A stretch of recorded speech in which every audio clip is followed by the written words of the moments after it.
German chancellor Olaf Sholes ने recently declare किया था कि वो अपने जर्मन डिफेंस बजट को 100 बिलियन यूरोस तक पहुंचा देंगे, जो कि एक बहुत ही बड़ी और सिग्निफिकेंट बात है। बिकॉज आफ्टर 1945 जर्मनी ने एक पैसिफिस्ट पॉलिसी को फॉलो किया है, जिसकी वजह से जर्मनी का डिफेंस एक्सपेंडिचर कभी बढ़ा ही नहीं था। After the end of the world war two, जहाँ पर जर्मनी की 25% of the territory was given to Poland and Russia, और जहाँ पर Germany itself was divided into 4 occupation zones, उस जर्मनी के पास और कोई ऑप्शन नहीं था पैसिफिज्म को अप्लाई करने के अलावा। कोल्ड वॉर के दौरान भी भले ही जर्मन आर्मी के पास एक रिस्पॉन्सिबिलिटी थी, बट उनकी रिस्पॉन्सिबिलिटी डोमेस्टिक मैटर्स के अलावा और कहीं पर भी लागू नहीं होती थी। जर्मनी ने आज तक सिर्फ और सिर्फ एक बार ही फॉरेन ट्रूप डिप्लॉयमेंट किए हैं, वो भी बॉस्निया एंड हर्ज़ेगोविना में। तो ये एक अपने आप में बहुत बड़ी बात है। बट कहीं ना कहीं जर्मनी एक तरीके से रिलक्टेंट है यूक्रेन को फुल्ली सपोर्ट करने में। या श्योर, उन्होंने ये बात ज़रूर बोली होगी कि वो यूक्रेनियंस के साथ है वर्बली, और व्लादिमीर ज़ेलेंस्की ने भले ही बुंदेसटाग में एक स्पीच दी हो, लेकिन अब भी कहीं ना कहीं ऐसा लग ज़रूर रहा है कि जर्मनी ने फुल्ली सपोर्ट नहीं किया है। Let me explain it to you.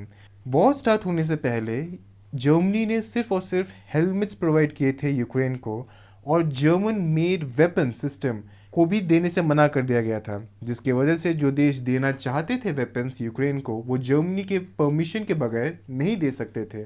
हाँ, ये बात ज़रूर है कि वॉर स्टार्ट होने के बाद भले ही ये जर्मन पोस्चर चेंज हुआ हो, लेकिन अब भी जर्मन इकोनॉमिक्स कुछ और ही कहती है। जर्मनी दुनिया की चौथी बड़ी अर्थव्यवस्था है, जो चिप से लेकर के जूते, मेडिसिन से लेकर के पेंस, टैंक से लेकर के शिप्स एंड सबमरीन से लेकर के मिसाइल सिस्टम बनाती है। मगर इस पूरे इकोनॉमिक को एनर्जी सपोर्ट देती है Russian gas and oil reserves, जो कि कम से कम 50 to 60% ऑफ जर्मन नीड्स को प्रोवाइड करती है डायरेक्टली और इनडायरेक्टली।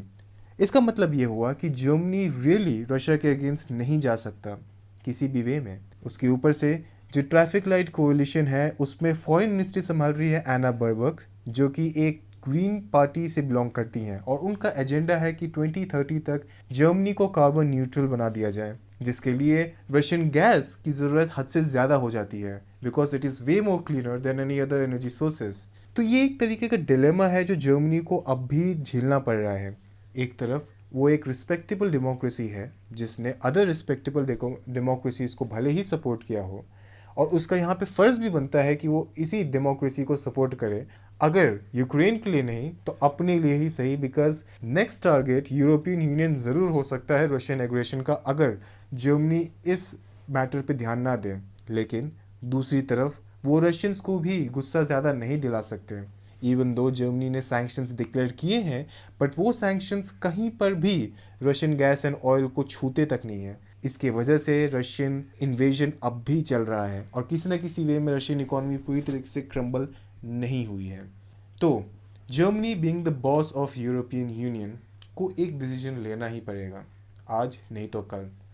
क्या वो अब भी एक invading and human right abusing force से डील करना चाहेगी, या फिर वो अपनी इकोनॉमी को अपने आंखों के सामने क्रम्बल होते हुए देखना चाहेगी? और ये डिसीजन जर्मनी को बहुत जल्दी लेना होगा, बिकॉज जो काम नाज़ी जर्मनी नहीं कर पाई, क्या पता पुतिन की रशिया ही कर दें।